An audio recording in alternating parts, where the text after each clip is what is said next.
I'm Sheriff T.K. Waters. This is a critical incident briefing by the Jacksonville Sheriff's Office. Our agency has prepared this briefing consistent with this administration's commitment to openness and transparency to the public that we serve. Now, the Chief of Professional Standards will deliver the currently available information pertaining to this incident. I'm Mike Schell, the Chief of Professional Standards for the Jacksonville Sheriff's Office. Today we are releasing information regarding an officer-involved shooting that occurred in the 9800 block of Rebald Avenue in Jacksonville, Florida on March 12, 2025. This information will provide you with a better understanding of what happened, as well as what was known to law enforcement prior to the incident. It is important to remember that when investigating an incident like this, detectives must interview numerous witnesses, review many hours of video footage, and analyze a significant amount of forensic evidence. With these investigations often taking up to a year or more to complete, we are still at the very early stages of this investigation. Our understanding of this incident may change as additional evidence is collected and reviewed. We do not draw any conclusions regarding whether the officer acted appropriately with respect to the law or JSO policy until all the facts are known and the investigation is completed. A word of caution. The images and information presented may be graphic. When an officer uses force to arrest someone or defend against an attack, it can be disturbing and difficult to watch. Your discretion is advised. This officer-involved shooting resulted in the death of Brandon White. White was 33 years old at the time of this shooting. His criminal history included discharging a firearm in public and resisting an officer without violence. During this incident, White was wearing body armor and armed with a handgun, along with a rifle equipped with a large capacity drum magazine. On the morning of March 12, 2025, Officer A.C. Galding was working a traffic deployment in the area of Trout River Boulevard on Jacksonville's north side. Officer Galding attempted to conduct a traffic stop on a vehicle driven by White at the intersection of Trout River Boulevard and Rebald Avenue. After Galding activated his emergency lights, White was slow to stop, driving past several places to safely stop, until he eventually pulled into a driveway in the 9800 block of Rebald Avenue and immediately opened the vehicle's driver's side door. Once stopped, Officer Galding gave White loud verbal commands to stay inside the vehicle. White immediately began firing multiple rounds from his handgun at Officer Galding. Officer Galding suffered a gunshot wound to his foot. Additionally, the magazine pouch on his duty belt and his patrol vehicle were struck by gunfire. In response, Officer Galding fired his JSO-issued pistol at White as he moved away from White's vehicle and towards a position of cover. White then retrieved a rifle from inside of his vehicle and attempted to exit the driver's side of the vehicle. Officer Galding again fired his JSO-issued handgun, incapacitating White and preventing him from exiting the vehicle. After additional officers arrived on scene and took White into custody, they provided emergency medical care to White and Officer Galding until paramedics arrived and transported both to an area hospital for medical treatment. White did not survive his injuries and pronounced dead at the hospital. During the investigation, crime scene detectives collected White's Kel-Tec 9mm rifle and body armor near the location where officers provided him with emergency medical care. Additionally, White's Springfield XP 9mm handgun was recovered from the front passenger seat of his vehicle. The following video footage captured the shooting and the events before and after it. First, you'll see a portion of video footage captured by Officer Galding's body-worn camera. This footage shows Officer Galding stopping White's vehicle, White shooting at Officer Galding returning fire, Officer Galding's call for assistance of other officers after he had been shot, and his fellow officers responding to the shooting scene. Sometimes people might just have opposite perspectives on things that aren't informed by some sort of foreign power. Stay in the cars.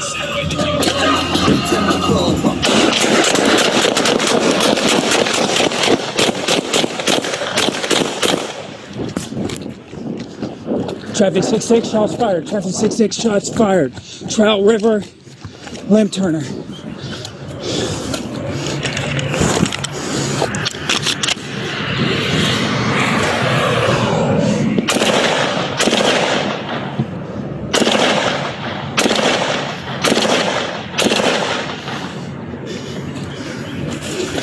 Traffic 66, it's going to be Trout River Rebald.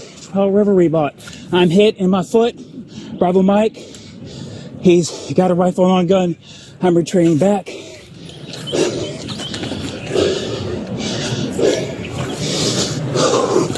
Get back! Get back! Get back! Get back!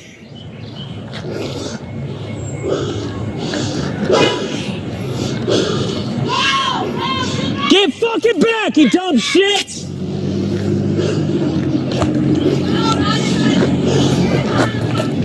Where is he?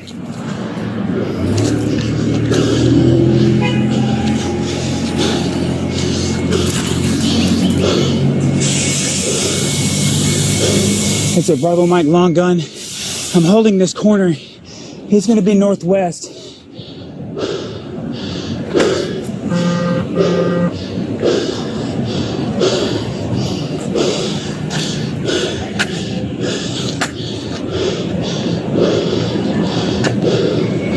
Traffic 66, his vehicle stopped behind mine, or in front of mine.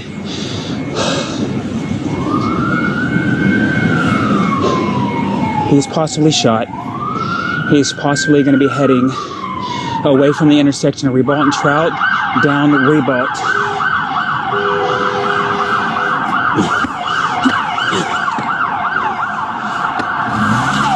Hey!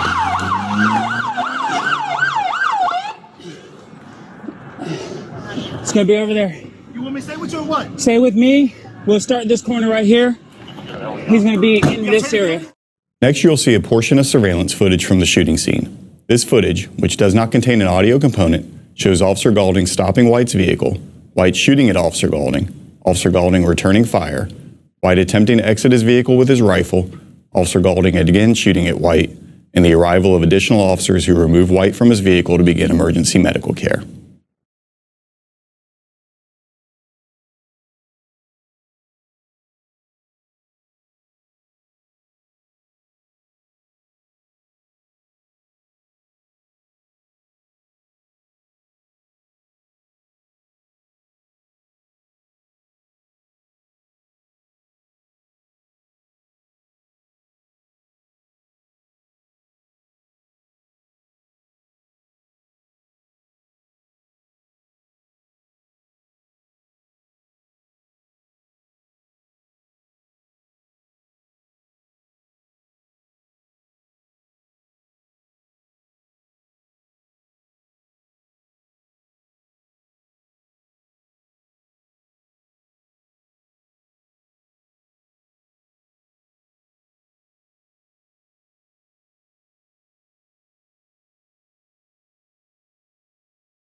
Finally, you will see a portion of footage from video captured by Officer Boykin's body-worn camera. This footage shows officers removing White from his vehicle and providing emergency medical care until paramedics arrived.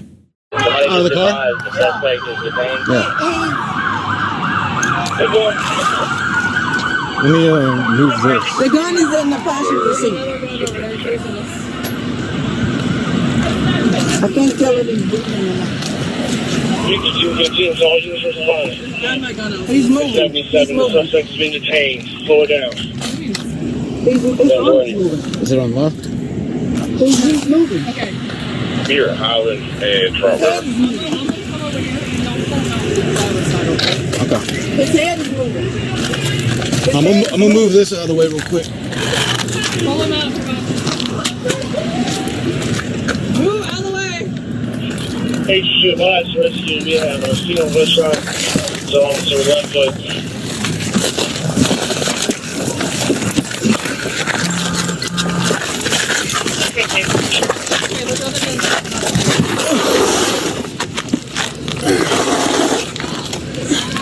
Alright. Hey, I'll get my car's right here.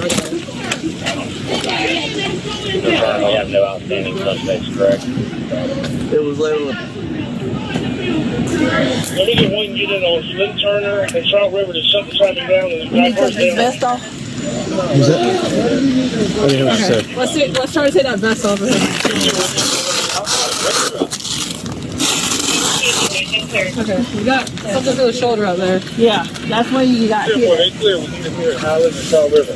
Leave that. Okay, someone needs somebody out to plug that hole. Everything, We got no gloves. We got gloves. There's two more right there. The next step in this investigation involves an independent inquiry and review of the officer's actions by the State Attorney's Office. The State Attorney's Office will decide whether the officer's actions were lawful. After the conclusion of the criminal investigation by the State Attorney's Office, the Jacksonville Sheriff's Office will begin an administrative investigation into the officer's actions to determine if they were within agency policy. This begins with the convening of a response to resistance review board, in which the officer is compelled to provide testimony about his actions during the incident. This board will then decide whether the officer violated any policy during the incident. The determinations made by the board will be submitted to the sheriff for a review and final decision. As stated earlier, JSO does not draw conclusions about the officer's conduct with regards to the law or our policies until the investigation has been completed. On behalf of Sheriff Waters and the Jacksonville Sheriff's Office, thank you for your time and attention.